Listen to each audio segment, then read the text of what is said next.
Hello again, everyone, and welcome to this session. It's with great pleasure that I'd like to introduce or reintroduce Janet Henry, Chief Global Economist of the HSBC. She's back again with us for the Treasury Forum to give us her view on the global economic outlook. Janet, as you may know, was appointed HSBC's Global Chief Economist in August 2015. She was previously their Chief European Economist and is a member of Handelsblatt's shadow ECB Council. Much of her past work has focused on globalization, including the global determinants of local inflation. But in the past 4 years, she's focused more on the political and economic challenges that persist in the post-crisis era, notably labour market disruption and other structural drivers of low inflation, but also the growing polarization of wage growth and household wealth within major advanced economies. She has given evidence to financial committees of the EU Parliament on China and UK economies, on China and UK House of Lords on Europe. Janet joined HSBC in 1996 in Hong Kong, where she worked as an Asian economist in the run-up to and aftermath of the Asian crisis. So without further ado, I'd like to welcome you, Janet, over to you. Thank you very much, Caroline, and hello, everyone. In fact, I can remember speaking at this particular event the day after Donald Trump was elected US president. I remember I actually had 2 slides ready to go, whether I was going to show an image of Hillary Clinton or Donald Trump, because we really didn't know the day before. And obviously here I am speaking to you the day after the inauguration of the next US president.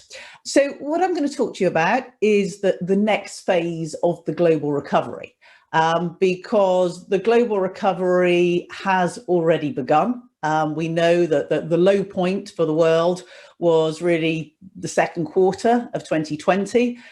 April time in particular was when we saw the most severe restrictions being imposed around the world, the most extraordinarily deep recessions coming through virtually everywhere. And we have already seen some kind of a recovery coming through. In fact, the initial upswing as economies opened up was something of a V-shaped recovery. So as we start 2021 and think about what might even happen in 2022, there is quite a lot to talk about. But for financial markets, it's very much about the recovery and the bouncing growth expected in 2021.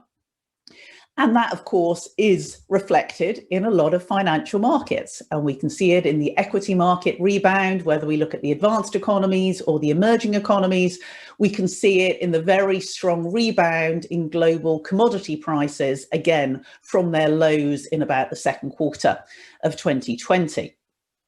And, we also are expecting a rebound. We're not as optimistic as some, which really are forecasting a tremendous rebound in growth, but we are expecting an improvement as the year progresses.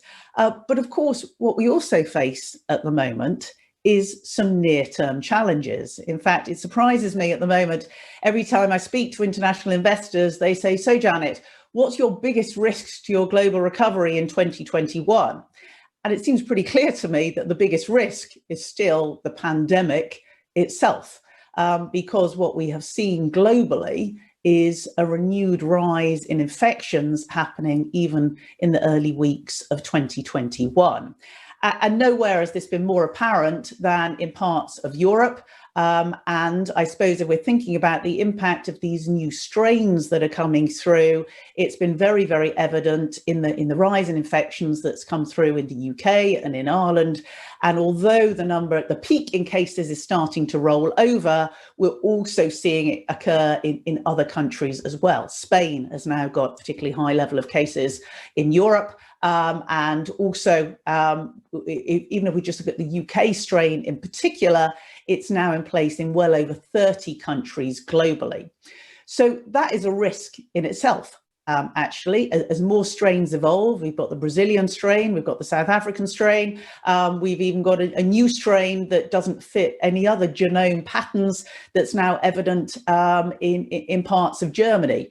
And that will present some challenges, which I'll come on to in a moment.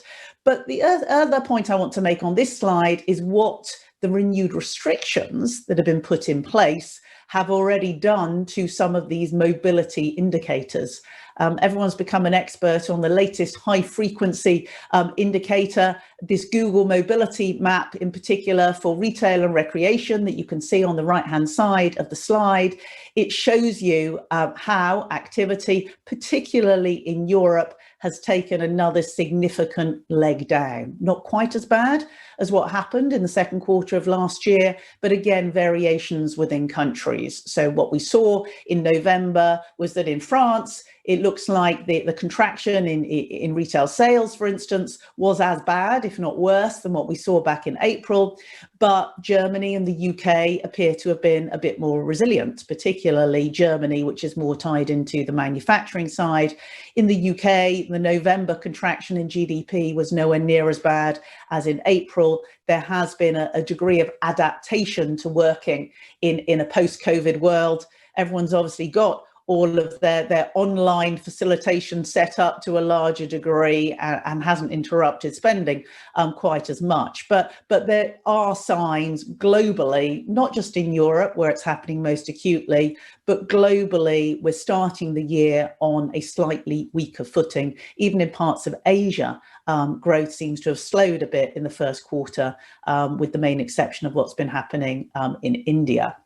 But as I say, this pandemic is still a significant risk, and we need to be aware that there are still some challenges. Obviously, what we've seen in some countries is a fairly rapid rollout of the vaccination. I'm sure you've all seen the charts that show you that in Israel and Bahrain and the UAE, they've had a particularly rapid rollout. Amongst the major economies, it's the UK and the US where we are seeing a fairly rapid rollout. In fact, in the UK now, 4.6 million people already vaccinated. That is already higher than the total number of people that have even tested positive for COVID in the UK since the beginning of the pandemic.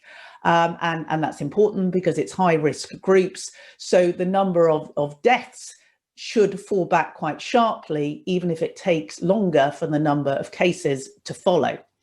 But there are some other challenges. One is just persuading people to take the vaccination. Again, this is just a snapshot or asking people, are they either somewhat likely or very likely to take the vaccination when they're offered?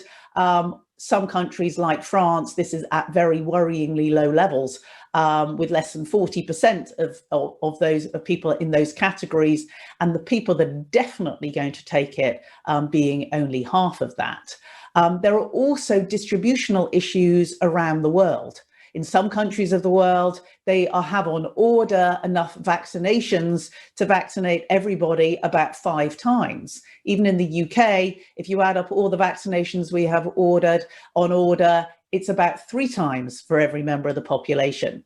But when you look at some of the emerging economies, actually, who are signed up to the COVAX scheme, they really are reliant on what they can get from elsewhere. And they currently have on order only enough vaccinations to accommodate perhaps 20% of their populations. And this is something that the World Health Organization has actually, accused the advanced economies of hoarding vaccinations and risking a pending global humanitarian disaster. So hopefully over time, as these vaccinations are rolled out, it will get through to other parts of the world, which is vital, because as much as different economies can address their own situation and can open up parts of the economy, we need to bear in mind that the pandemic isn't truly contained anywhere until it is contained everywhere. And those countries, the longer it takes them to get hold of vaccinations, to roll out the vaccination programs, then actually the greater that they are at risk of these mutations that might continue to come through. And so far, they've been more infectious. They are mostly still influenced by the existing vaccinations, but perhaps not quite as effective if we're thinking about the Brazilian or indeed the South African variation. So those are some of the risks that could still come through. But I mentioned that already we've seen some softening in growth in the first quarter in many countries. We still expect that in the course of the second quarter, a lot of countries across Europe and other parts of the advanced world, particularly the US, that we will see more of an opening up in the economy, that we'll see the recovery start to build, even if it is from a slightly weaker starting point, not least because we are going to see further policy stimulus on the back of it. Interest rates are already on the floor globally. There's not a huge amount that can be done more in terms of interest rate reductions unless we go negative or even more significantly negative. In some of the emerging economies, like for instance, Indonesia or Malaysia, they can still cut interest rates further. So a lot of the pressure will still be on fiscal policy. And this is where, again, in financial markets, there's a huge amount of optimism about the scale of fiscal stimulus that's going to be delivered by the next US president. Now, we know what is on Mr. Biden's agenda based on his campaign promises, his speech of last week, and even what we heard from him yesterday and what we heard earlier in the week from the former Federal Reserve Bank Governor, Janet Yellen, who's now going to be the Treasury Secretary. So he's got some good people around him. He's also got a central bank that's going to be very supportive, a Treasury Secretary that's going to be very supportive with very good relationships with the central bank. And we know that Joe Biden has made a lot of campaign promises. I won't go through all of these in a huge amount of detail now, but it's fair to say that as much as there are some foreign policy challenges for him, and we know that he's going to be more multilateralist in his approach regarding trade and has already signed some executive orders to re-enter the Paris Accord agreement and to halt the withdrawal from the World Health Organization. And that's all very important.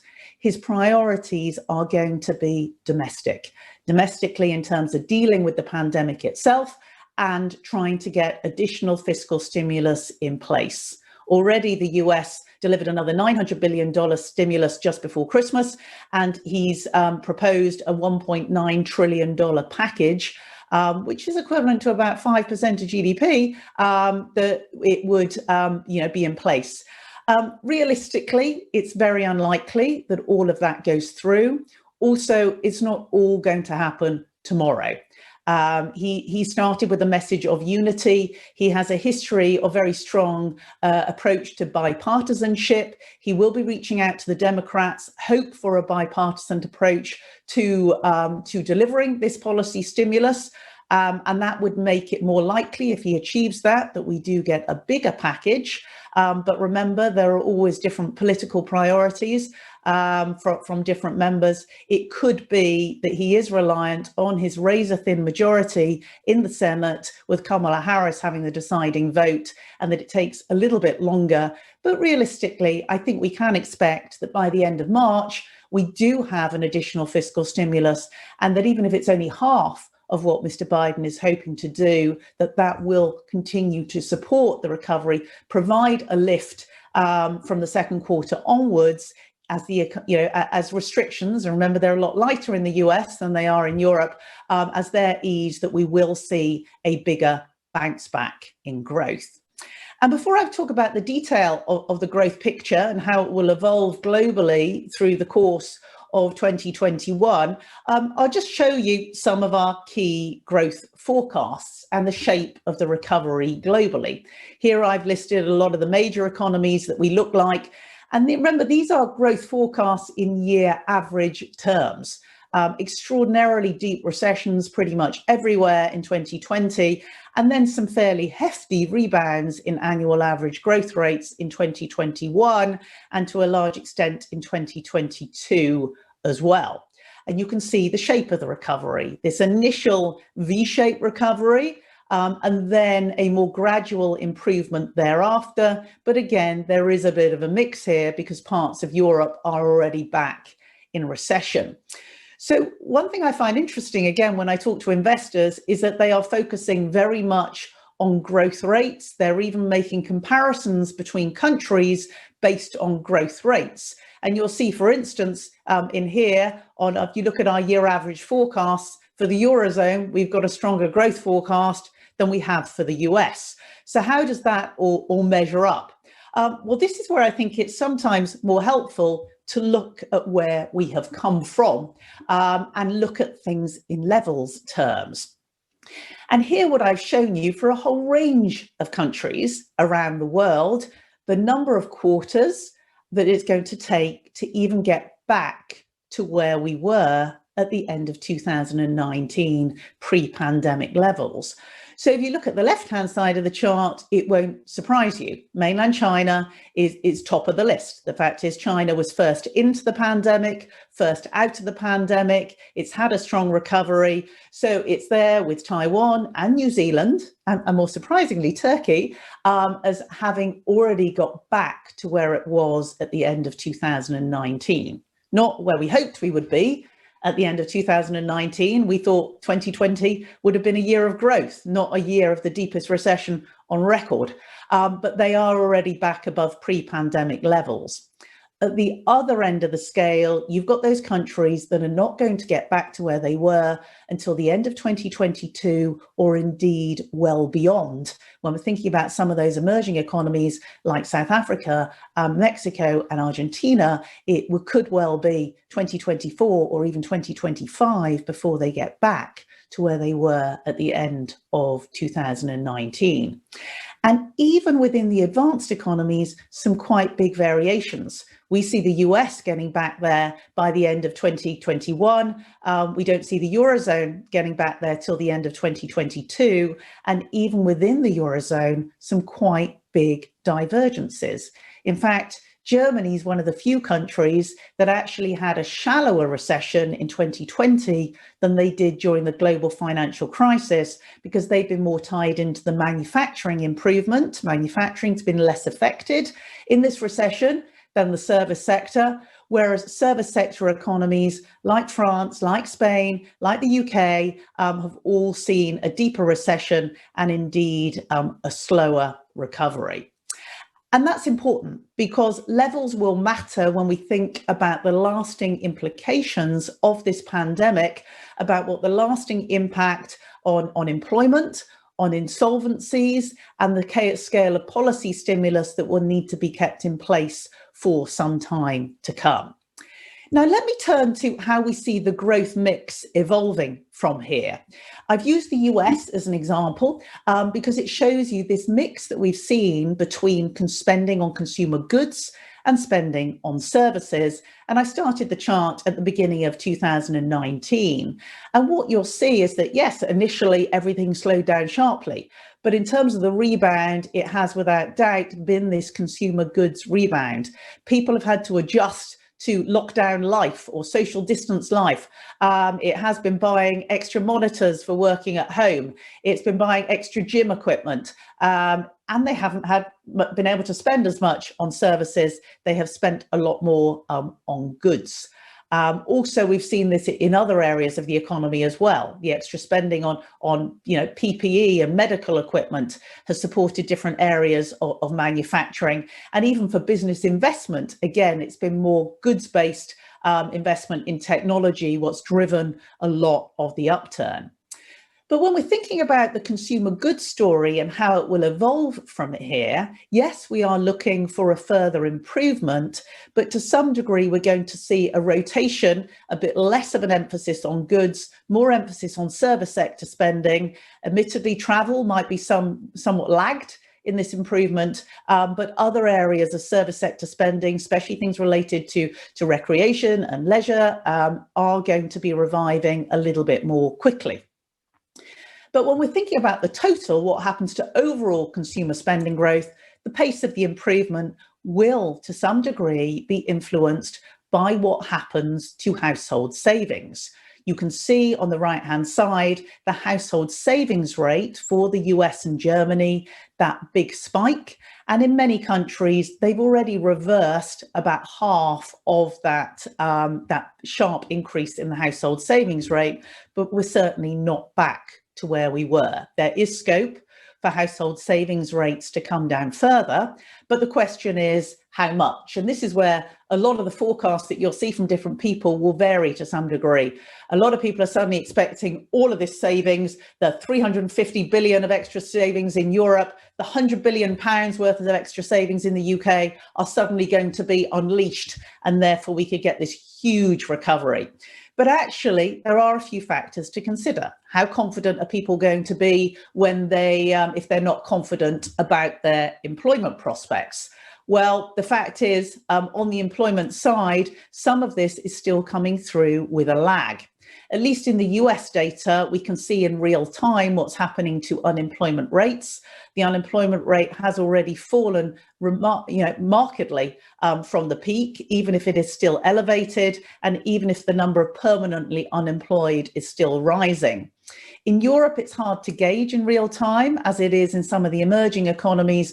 But in Europe, a lot of it relates to these short shift schemes or furloughing schemes, which has kept people employed for longer.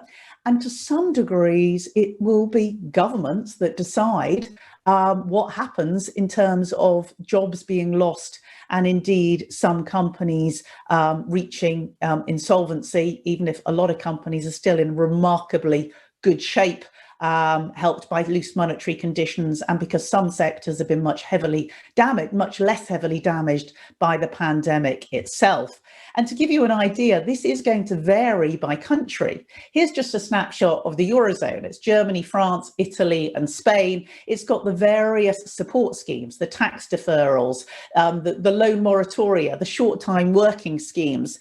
Now, because growth has now weakened and we're back in recession, a lot of these are going to be extended. The job replacement scheme in the UK or the job furloughing scheme, some of these are going to be extended for a little bit longer.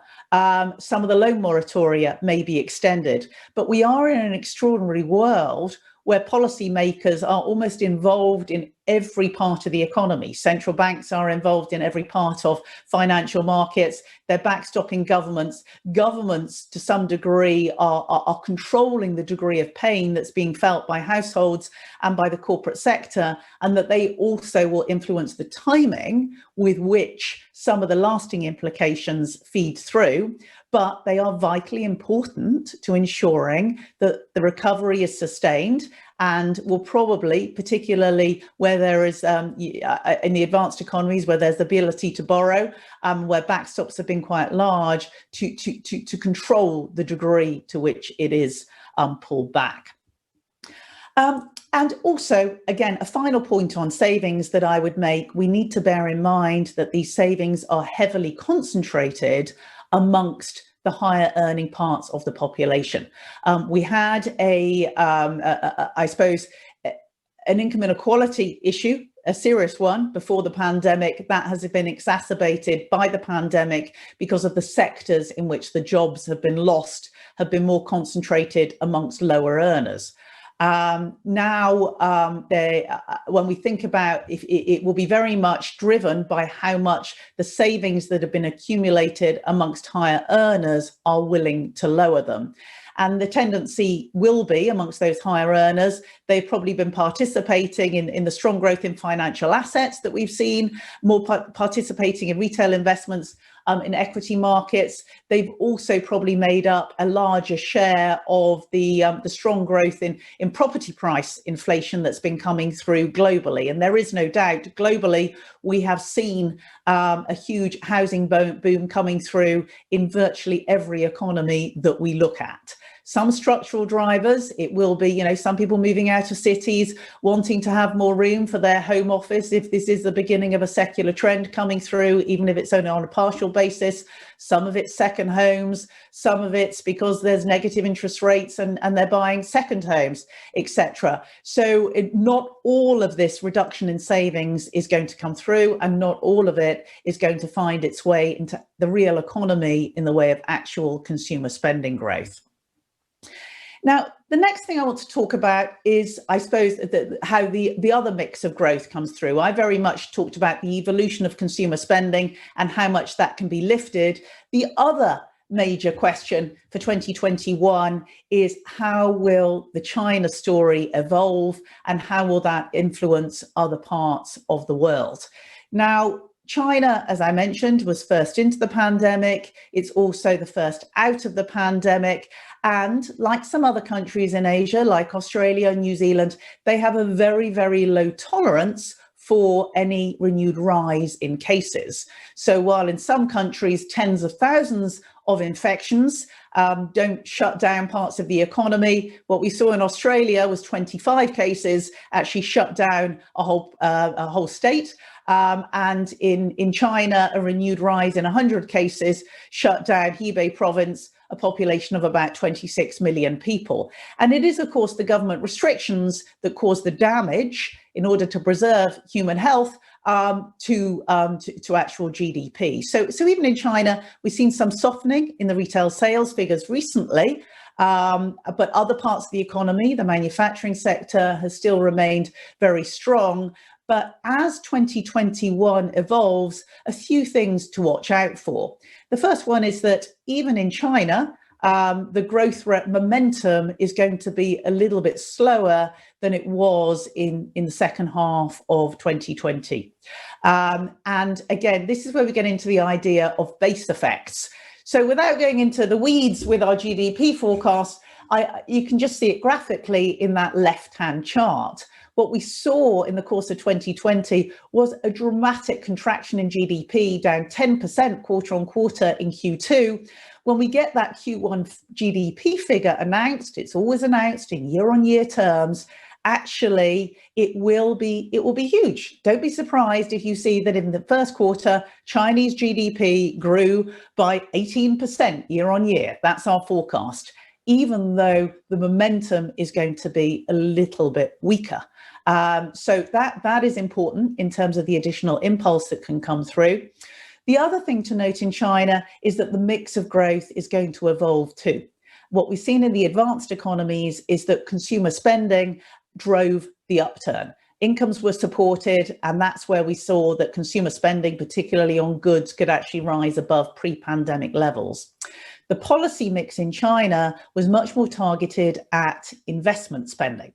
And they did ease monetary policy. So what you saw in China actually is that to some degree, consumer spending lagged the recovery, that investment rebound came through, and property construction was particularly strong, lending to developers was strong, infrastructure spending continued to build momentum through the course of 2020. Now, a lot of that is going to change in 2021. The manufacturing side has still been quite strong because China's been tied in very much to the consumer electronics side, mobile phone sales, computer monitors. These have all been very strong. It's been tied into the supplies of medical equipment, PPE and such like. It has seen very strong manufacturing growth. 2021 will be more about manufacturing investment rather than construction materials. That will have implications for commodity prices. It will be different commodities that actually are going to benefit, and different commodity providers, perhaps less in the way of iron and steel, and maybe more in the way of, well, one, capital goods demand, so Germany and Japan, but also different types of commodities as it moves further, as in other countries, in the direction of green-related investments, electric vehicles and such like. So whether it's battery supplies or other elements of electric vehicles, perhaps it's copper, cobalt, manganese, lithium, a different area of commodities that see more of an improvement, and different countries will benefit. Some countries, not just on the commodity side, but with suppliers of a lot of inputs to consumer goods, to consumer electronics, where momentum might slow a little bit. But other countries will benefit, particularly as services improve, and also eventually if travel comes back, although realistically for international travel, it will be more a story for 2022. And now let me turn to inflation, because clearly this is the big question. It's certainly the biggest question in financial markets currently. Because we are seeing a rebound in growth despite these near-term challenges. We expect the reopening to be more staggered in different countries in the world. We are looking for an improvement in growth, and we've now got this promise of some degree of larger fiscal stimulus coming through in the US and elsewhere, because a lot of the support will have to remain in place for longer because of this near-term weakness. So this has led to an increased concern about inflation. This is just a snapshot of where we are now. The purchasing manager surveys are obviously one of the highest frequency indicators we have of inflation in real time. It simply asks manufacturers and service providers, are prices going up or are they going down? And unsurprisingly, what you've seen in manufacturing and in services is that input prices in particular, the proportion of respondents that think that things are getting more expensive has risen quite significantly. It's not in unprecedented territory by any means. In fact, those black lines, while they're volatile, are only back to where they were in 2018 or 2019, but the fear is that they go a lot higher. So far, we haven't seen the same degree in output prices, but they too have ticked a bit higher. Now, a lot of this is energy driven. Oil prices in particular, oil prices have more than doubled from their lows last April. Oil prices play a role in the input costs of every sector to varying degrees. There are also some particular bottleneck issues in certain sectors that are leading to what are hopefully some temporary impacts. And there are some sectors where they're seeing both. And I'm sure you've all seen the headlines about shipping costs and the extent to which they've surged. Some of that is energy related. Some of it's to the fact that there's a shortage of containers because of different directions of trade flows, etc. So I think we are heading for a period of a little bit more inflation volatility, both in terms of what's happening in the corporate sector, but we are also going to see it in the consumer price inflation. And just to give you an idea of our inflation profiles, that's what you can see on the left-hand side of this chart. I've just focused in this chart on our forecast for the Eurozone and for the US when we're thinking about the impact on financial markets in particular. And this is a concern to everyone because, on some measures, financial markets are arguably looking quite frothy at this point in time. You'll see that our headline inflation forecast for the US over the course of the next 6 months is going to rise significantly. In fact, it's going to rise, if oil prices stay where they are and gasoline prices stay where they are, it will rise to over 3%. Even in the Eurozone, we see it getting closer later in the year to 2%, a level it hasn't been at for some time. But I get back to this idea of where we have come from.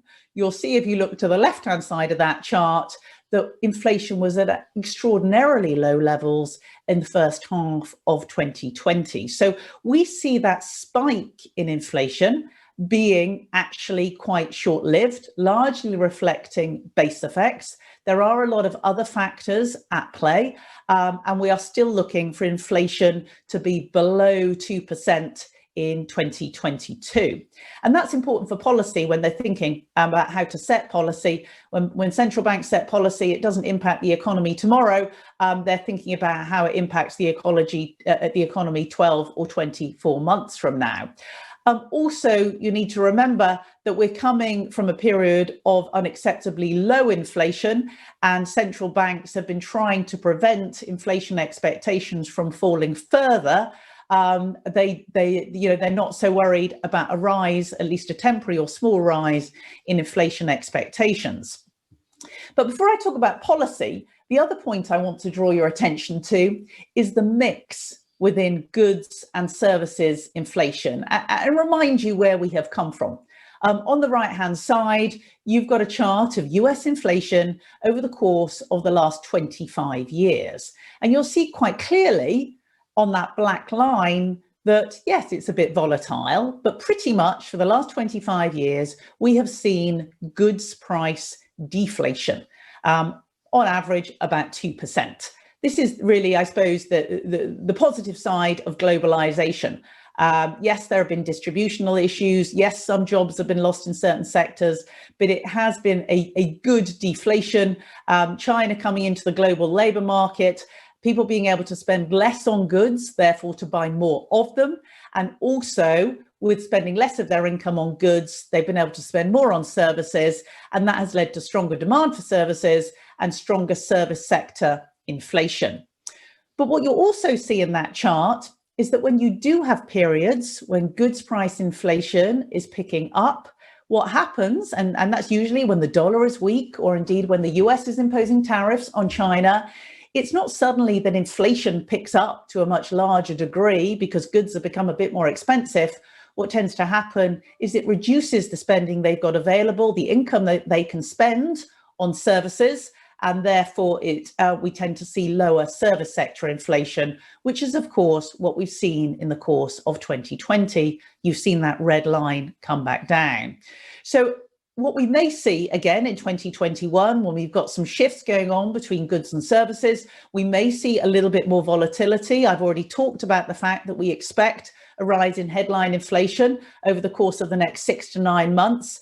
But inflation expectations are still anchored at relatively low levels. And yes, even if we see a rise in headline inflation, it cannot last in the economy if we do not see it feeding through into wage growth. So to some degree, for me, the risks on the inflation front are more political than suddenly workers being successful in demanding significantly higher wages when companies are still facing margin pressure, and arguably companies won't have a huge amount of pricing power to come through. So for me, any inflation risk is more kind of 3 to 5 years down the road on back of political decisions, rather than something that we need to think that central banks are going to rush into any kind of monetary tightening.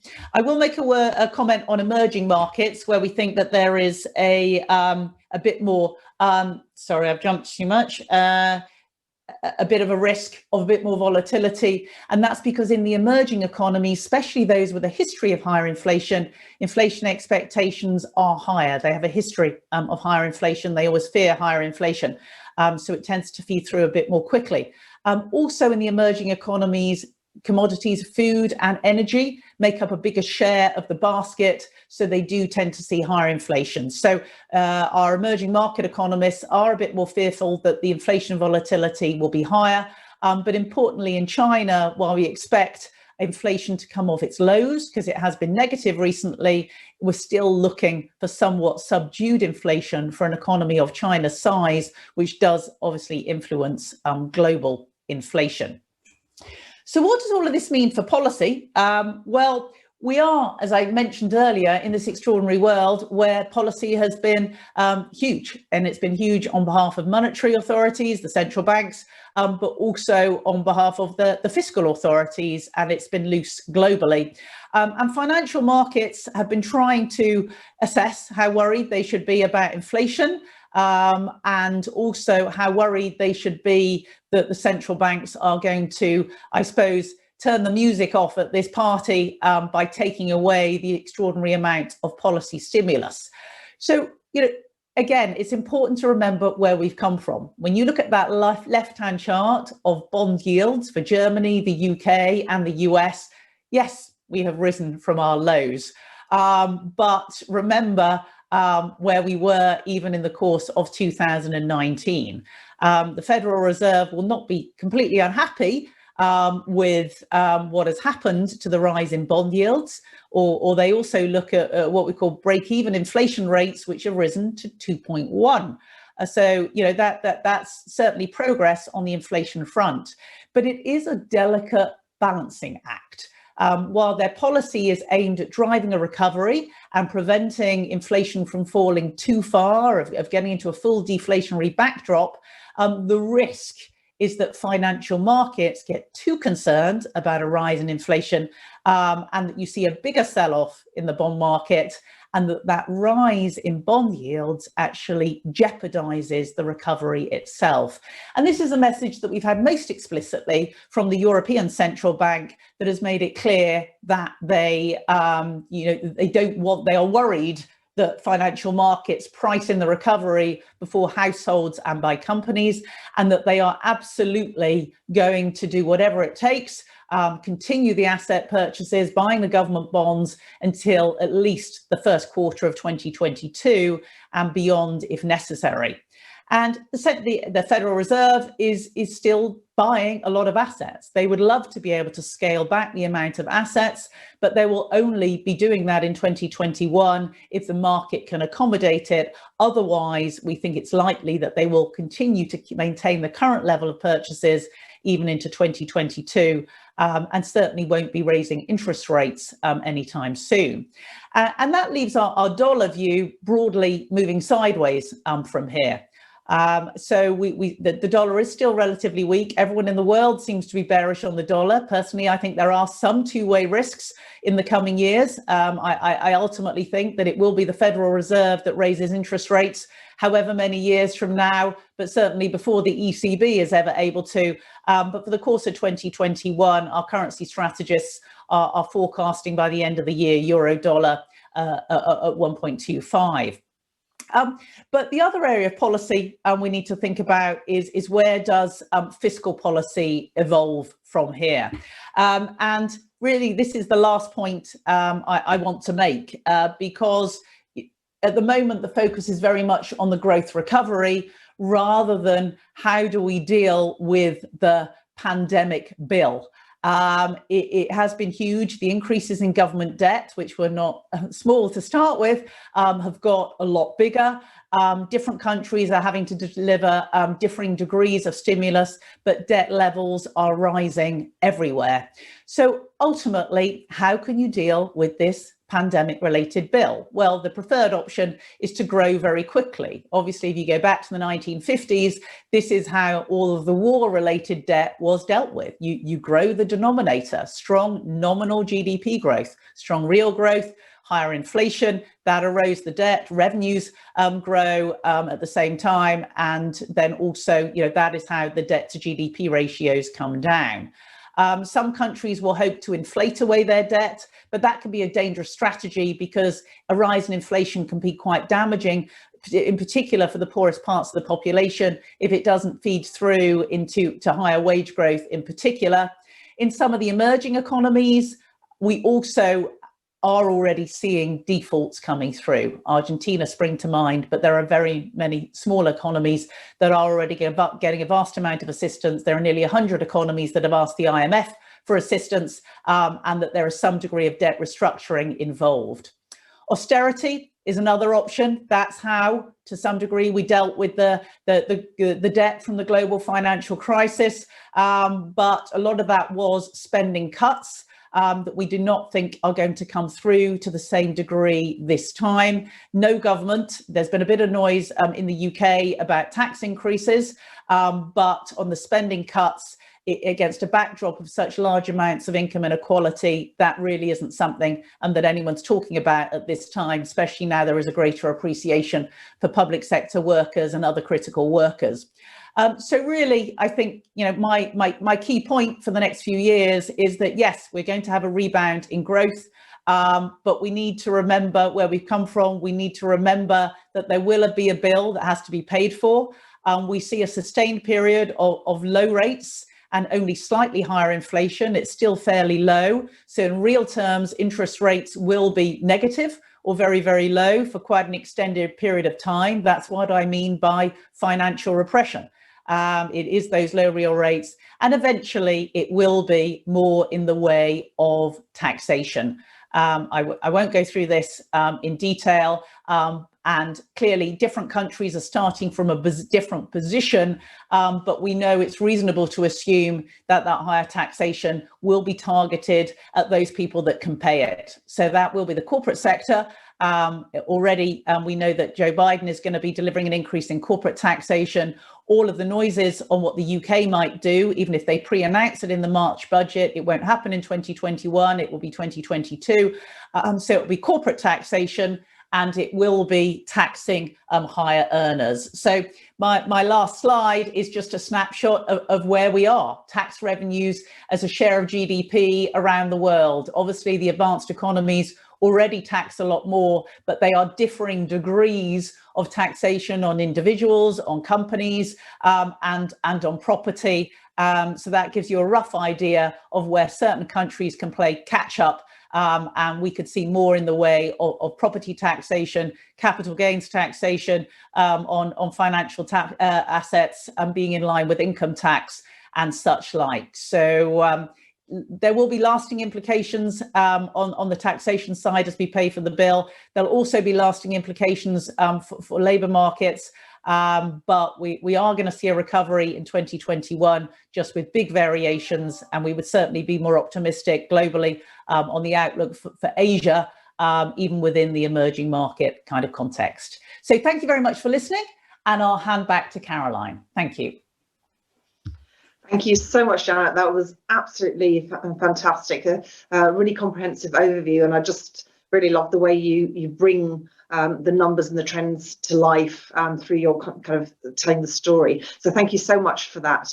And thank you to the audience for joining. Do fill out the session survey so we can get your feedback. And you'll probably be happy to know this is an invite-only conference. So there are 300 of you, senior Treasury professionals from around the world. So please do use the discussion group, get back into the networking lounge, and do connect with others. And do remember to join us at 11 o'clock. We've got our keynote, the Journey Towards Net Zero, which is being led by Chris Faint from the Bank of England. That should be a great session too. So please do come back at 11 o'clock, join us then. And just thank you very much again, Janet. It was great. Thank you.